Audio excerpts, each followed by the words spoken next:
This question is from Donna. Swamiji, if one cannot afford to take up sannyas formally due to some constraints and yet wants to live like a sannyasin, what are the necessary ideals, do's and don'ts, instructions that the person should follow while living in the world? Sannyasin is a monk. It's a name for a Hindu monk. But basically monastic values are same all over. And there are monks in Hinduism, Jainism. Jainism is a very strongly monastic system. So is Buddhism. Hinduism and Christianity both have strong monastic traditions, but also a lot of lay traditions. Of course, Buddhism and Jainism also have strong lay traditions. You can't have a religion without a lay tradition. The religion would disappear. If nobody has children, then who will follow that religion? So, but their origins were primarily monastic. Buddhism and Jainism. So that shows in the religion and the teachings. All right, that's a good question. Why? First of all, spirituality, enlightenment is for everybody. But just as in every sphere of life, like engineering or mathematics or what, you can use the products of engineering. We are using it all the time, the microphone and the light and all of this. But you may not have much of an idea how it's working. But you need people who are specialists in this field. And everybody else can keep using it. Similarly, in spirituality also you need specialists. It could be a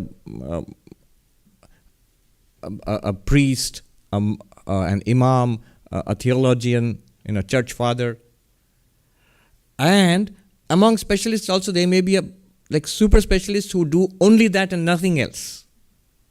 So their quest is enlightenment, God realization, and nothing else. And there may be such people. So some religions have strong monastic traditions. Now these values are of use for everybody. Everybody does not have to be a monk. Everybody can and I think should be spiritual. Everybody can be spiritual and should be spiritual. Everybody can and should search for God. Not everybody can or should become a monk. It's not necessary. But the teachings, the monastic values are of great help in those who are on a spiritual path. What is the help there? I tell the story of the monkey. The one used to come and steal vegetables from the farmer. And the farmer couldn't prevent it. So how to trap the mischievous monkey? So he devised a trap in which he put a vegetable inside a narrow-necked bottle. And the monkey crept down the tree and came and put its hand inside the bottle and grabbed the vegetable and was trying to pull it up. Of course, the vegetable got stuck because it's a narrow-necked bottle. It's just enough for its little hand to go in.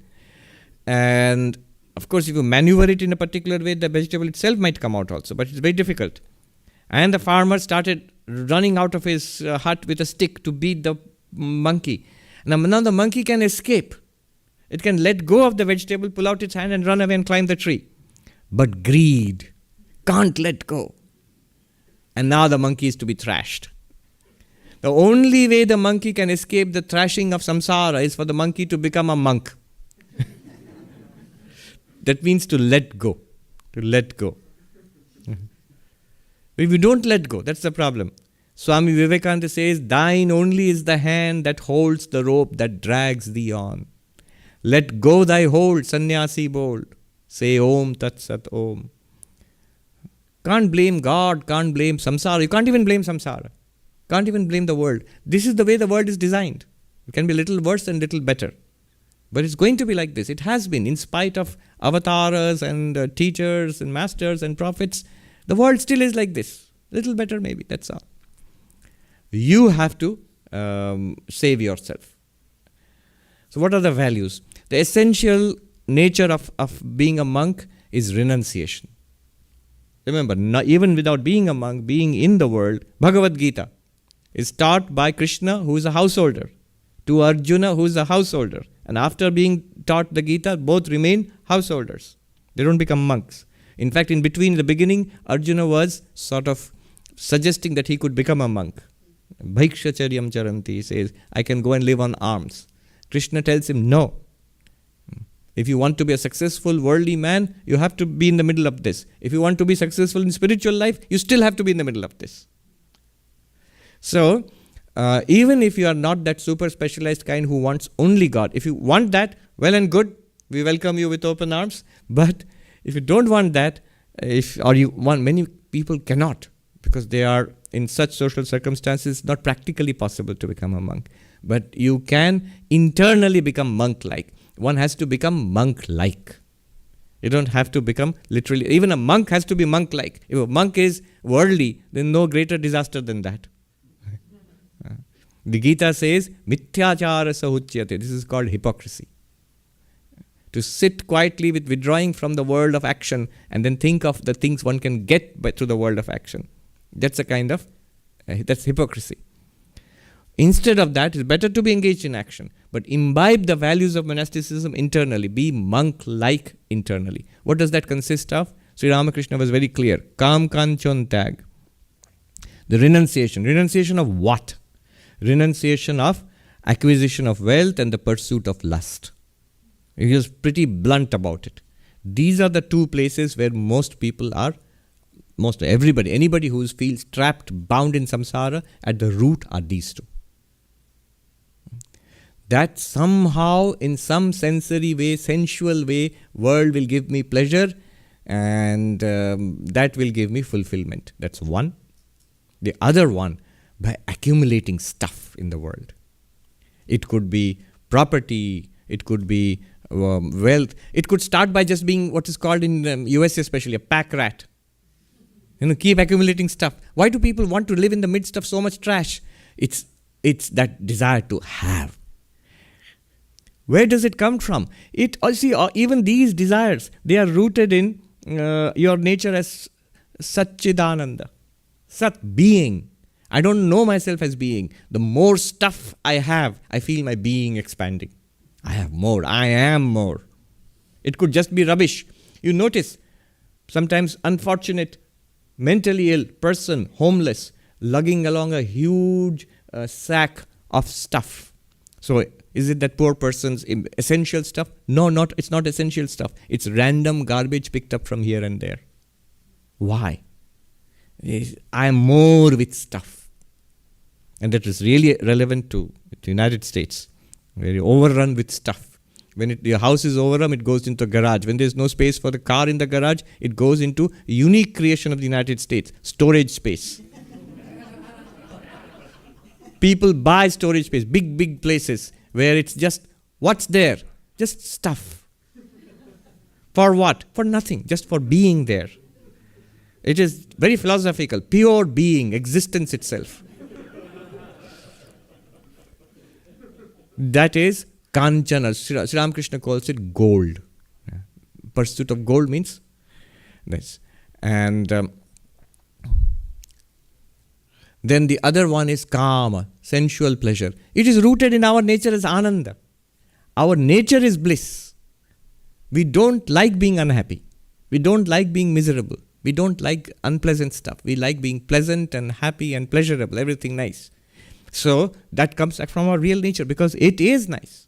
It is full of bliss, ananda, but misperceived, limited, and chasing it in the world out, going out with a begging bowl in hand for handouts from the world for happiness. What do you want? What are you here for? Like a beggar, give me happiness. Little bit of happiness from a person, from an activity, from a hobby, from this body. From sophisticated stuff like cultivating the arts and sciences and all, from the mind. Now remember, this is dangerous doctrine. I am not decrying Wall Street, the economy. I'm not decrying Broadway, neither the boutique fashion shops, nor somebody said Manhattan is a foodie's place, food, or the high music and art in, say, Juilliard and the Broadway theater and all. No. I'm making a much more subtle point. They do what they are designed to do. When we invest in them a huge load, a demand of make me perfectly happy, they are helpless. They are not designed to do that. Do we make such a demand? It sounds silly when you say it. For example, nobody ever should be unhappy, should be rude to me. Nobody ever. Everybody should all the time be consistently, unremittingly nice and pleasant to me. You see, that's ridiculous, but that's what we feel. No, I don't feel that, Swami. But why do we get upset when one person at one time is a little rude to me? Have we remembered that? Even when we forgive, it's all right, I forgive, I don't mind. But we still remember it. It hurts. Why? Deep inside is this unexamined belief the world owes us happiness. So, renunciation of gold, renunciation of lust. That is fundamental renunciation. With that can come all kinds of other renunciation. But it's a good principle. Even in the world as a householder, can I minimize, can I have this old adage of simple living and high thinking? Believe me, simple living and high thinking is the formula for happiness. We do just the opposite. High living and low thinking. Swami Vivekananda said,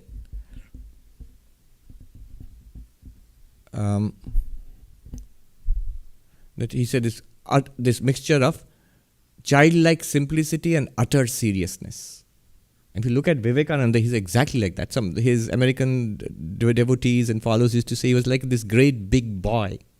And it's a combination of childlike simplicity and utter seriousness.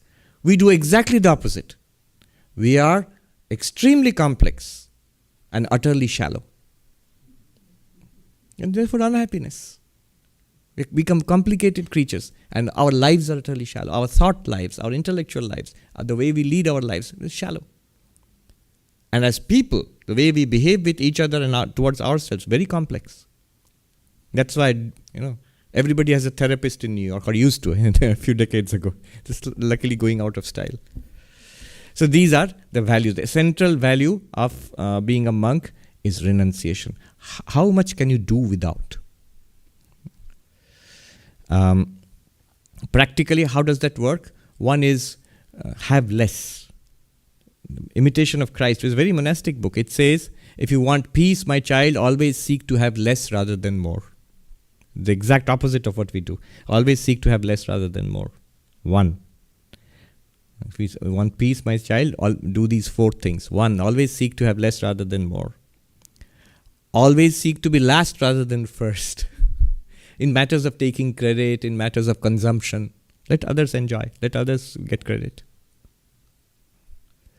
And I've seen, it's not a spiritual thing only.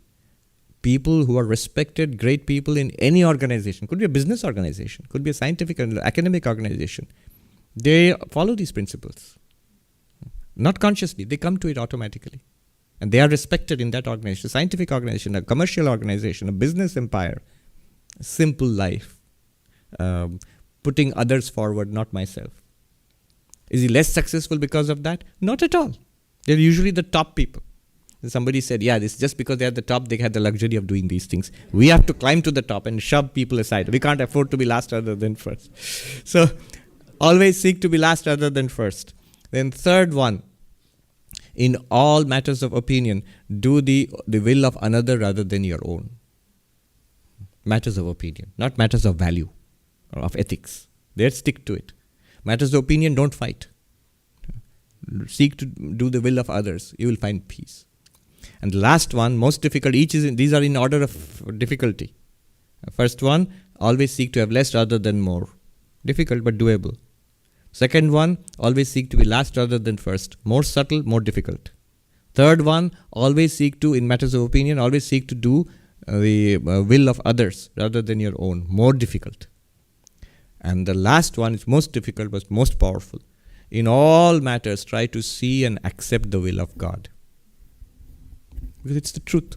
Whatever happens here is literally the will of God. You may not like it. You will like it. Well, fine. Good for you. You may not like it. Can't be helped. But George Bernard Shaw, a little old lady came up to him and said, grandly, with a sense of great achievement, I accept the universe. And George Bernard Shaw is reputed to have replied, by God, madam, you better.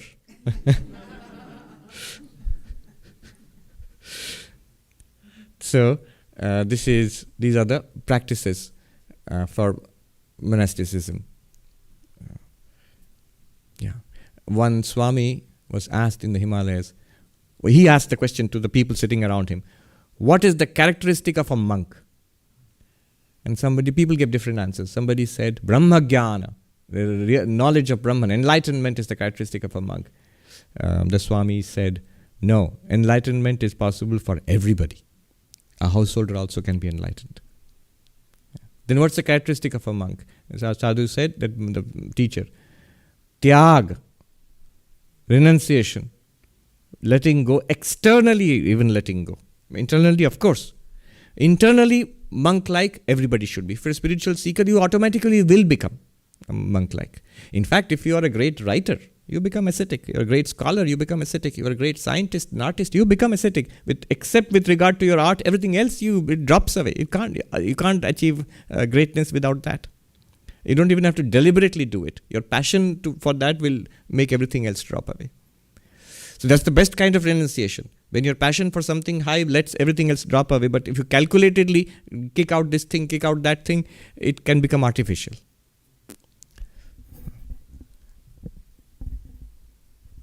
All right. Yeah, we can talk more about this. I think we have run out of time. We should stop here. Om Shanti Shanti Shanti Harihi Om Tat Sat Shri Ram Krishna Rupanamastu.